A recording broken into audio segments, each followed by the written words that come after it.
Prepare for a journey into the mad and the macabre. A film in which man and beast become one, and they grow to resemble a ravenous creature. A ravenous creature such as this. Truly fearsome beasts, werewolves, and pugs can be even worse. Now look at the camera menacingly. Dun dun dun! Alrighty. Cursed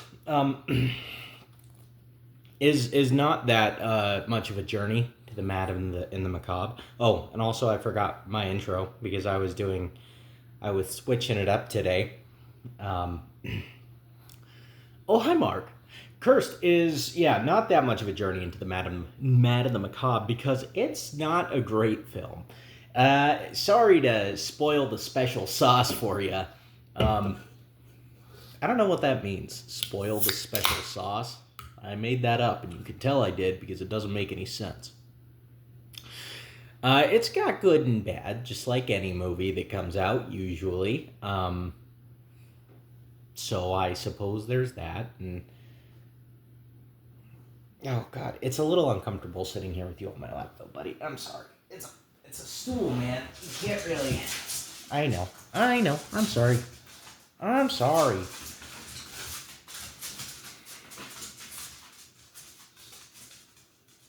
Okay.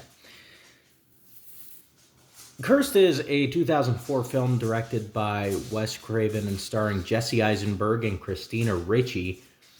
Weird little cast, right? Really oddball. And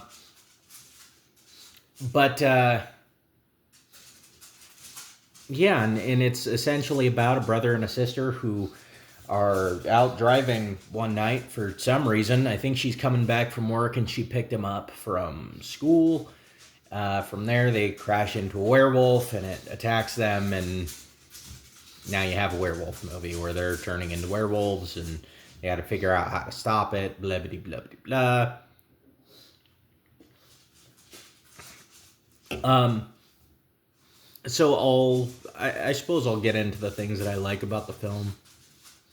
Feels very 2000s. I'm a fan of movies that are kind of just very of their time, very of the era, and they let you know what they are. I love it when an 80s movie feels like the 80s, and I loved it when 2000s movies feel like the 2000s. Very 2000s feeling movie, especially with all of the liberal usage of the word gay and just, the derogatory usages of that word. They made him so over the top. The bully character is just so over the top that way, so very homophobic. It's a little ridiculous. Like, that is their whole angle with the guy they're bullying, Jesse Eisenberg's character. They're like, yeah, dude, you're like gay. You're like into dudes and shit. Yeah. Burn, bro. Bet you haven't heard that one before, except from us every other day of your life. Has the joke gotten old yet? Okay, well then here's a new one. Your dog's gay too.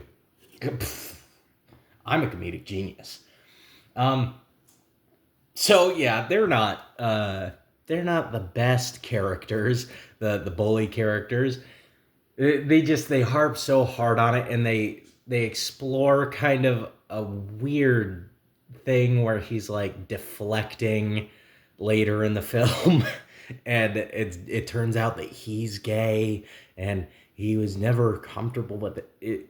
It's so odd. But then, like, it doesn't say why all the other characters are that way. It's just him. So I don't know, man. I'm already looking too deep into that, but that's goofy. But like, the good things about the movie are, like I said, it's very 2000s. The actual attack sequences in the movie, like the werewolf attacking people, no, we thought it was a We thought it was a ghost attacking people in the werewolf movie. Thank you, Malachi. I really appreciate you spelling that out for us.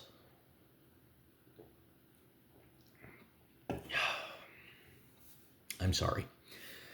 I just assume you're all idiots because you came here to hear my opinion. You must be. You must be. I'm kidding. I wouldn't insult my audience like that. I don't have an audience. We both know there's no film in this camera. Anyway, the attack scenes are really cool, but obviously there's a lot of CGI because that's just how the early 2000s were. I mean, there is quite a bit of CGI, but there's also quite a bit of gore, and it's pretty vicious. Which is completely unexpected because originally this was a PG-13 rated film, and I can tell you right now, this was not shot to be a PG-13 rated film. I watched the unrated cut upstairs, and yeah, no, it's totally not. It was not meant to be an unrated film or a PG-13 rated film. They 100% made them cut the movie down so that they could sell it as a PG-13 movie because I mean there is a halving that happens that you see the aftermath of where like a corpse just like gets flung and its entrails are just like spilled out. There is a disembowelment, not that you like see in gory detail the slice and the stuff spilling out, but like you can kind of see the intestines peeking out during the disembowelment scene. There's a decapitation. There's a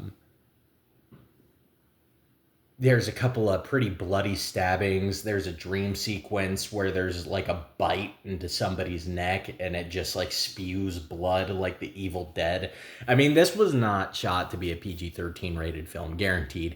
And I think it's a lot better for it because I am telling you, without all of those gory attack sequences, I would not be that fond of this movie. But I do like this movie, and in large part, it is due to those sequences. I think the werewolf looks really cool. Definitely like a, I don't know, very lycanthrope looking, like maybe kind of underworldish. It's been a while since I saw those movies, but that's what I relate it to in my head. Yeah, I think the werewolf does look pretty neat. I enjoy it. Yeah, there's a lot of actors in the movie that are kind of fun to see there. Like there's friggin' guy from Parks and Rec. He plays the sheriff. He's only there for like a second, but what is that guy's name? Nick Offerman? Is that him?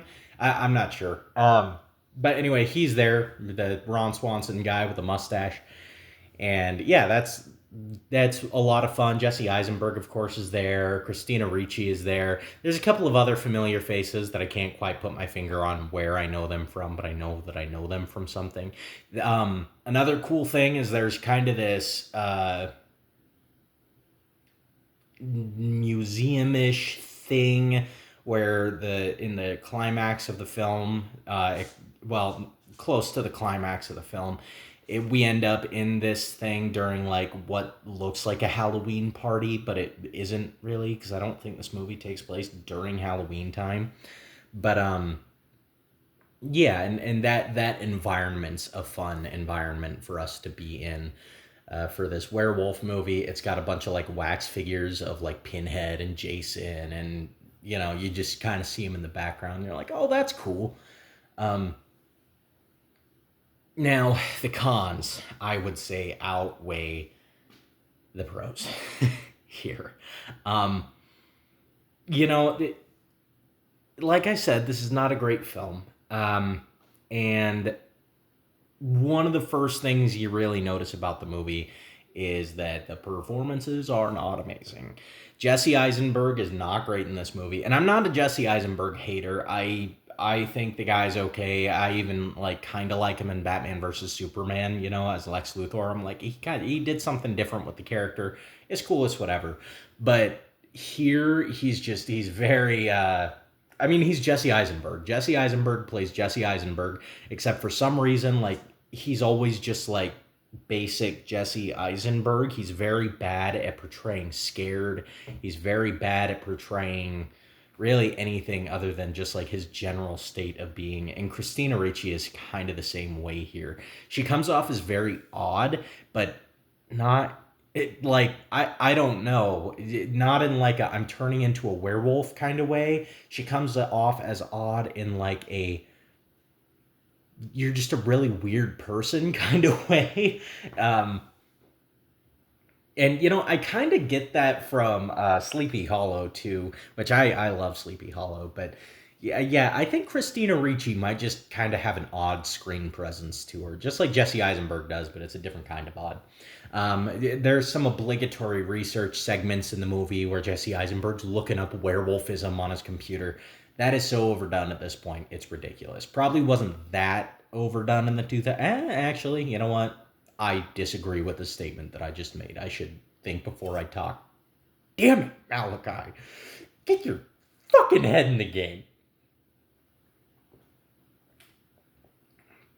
But yeah, no, that's super overdone. The whole researching the thing on the computer. The computer is the most obnoxious part about it.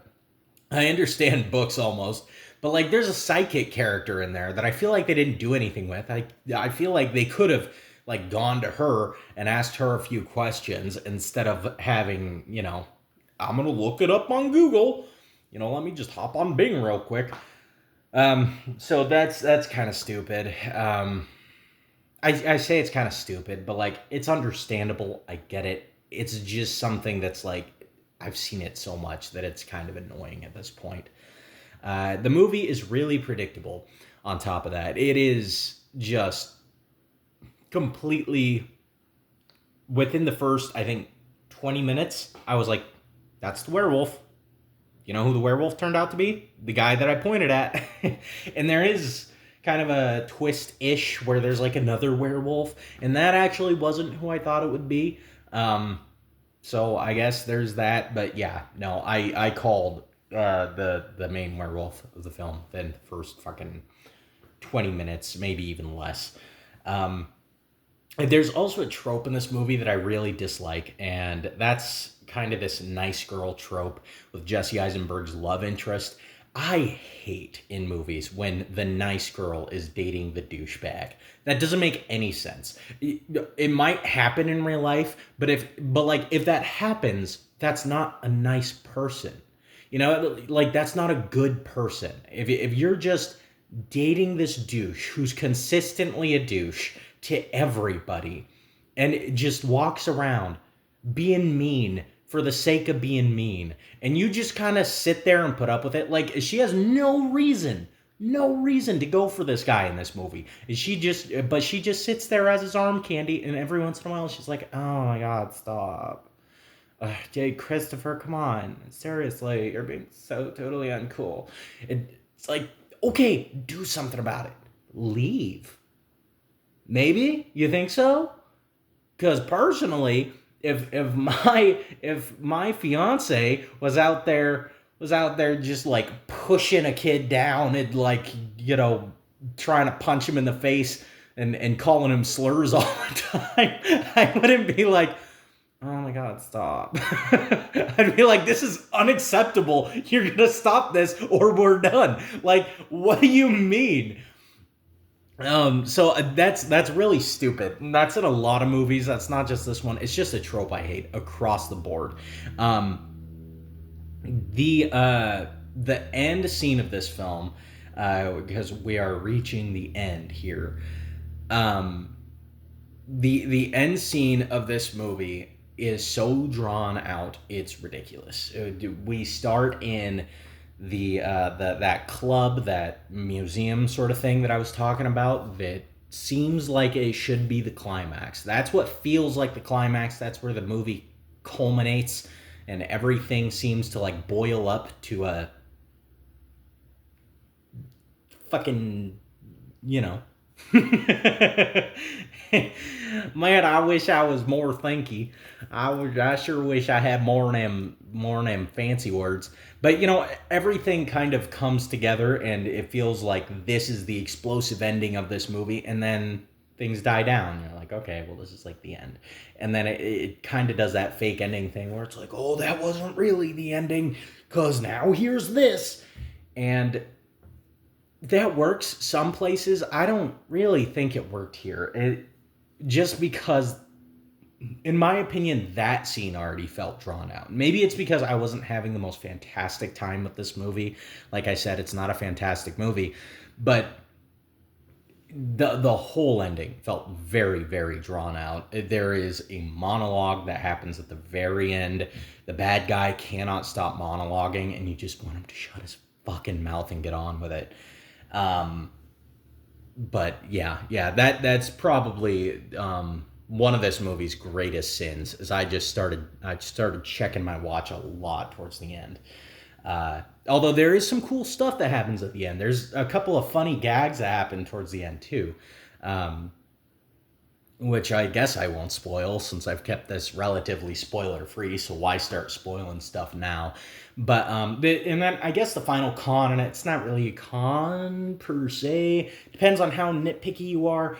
But the rules around werewolfism in this movie are really inconsistent. It just like as far as when transformations happen, some people seem to be able to just transform at will, and some people seem to not, which seems like a really odd thing, right? Like that should be a consistent rule for everyone, but it just isn't in this movie. So yeah, that's kind of weird. I don't know. It wasn't the best film in the first place, so didn't really take me out of it by any means. At the end of the day, guys, this is one of Wes Craven's lesser films. It was one of his later movies, and it was still enjoyable. It felt a lot like it was trying to capture the secret sauce of like Scream or something like that, with a lot of the comedic elements, and even a lot of like the character interactions. It felt a lot like Scream at times, but Scream was just so, I don't know, everything worked in there. All the actors were great in the Scream movies for the most part, and it works a little better there as like a depiction of kind of the youth and their relationships and mystery, and that works a lot better than this, which is just kind of a disjointed, weird little mess of a werewolf movie that I don't know. It doesn't feel like it works in the end. None of the some of the comedy, but none of the characters feel likable enough, or none of the actors are convincing enough to make that comedic element really stick. So that's my opinion on Cursed. At the end of the day, I think it's about a 5 out of 10. There's still enjoyment to be had here, as long as you watch the unrated cut. I don't know what the PG-13 rated cut is like. I think I saw that way back in the day, like early high school, but I remembered nothing about this movie, so it was practically like going in blind. But yeah, guys, about a 5 out of 10 for me. I'd say it's worth a watch, though. If you enjoyed werewolf movies, if you're a horror guy, yeah, check it out. It's got some cool gore in it. Just watch the unrated cut.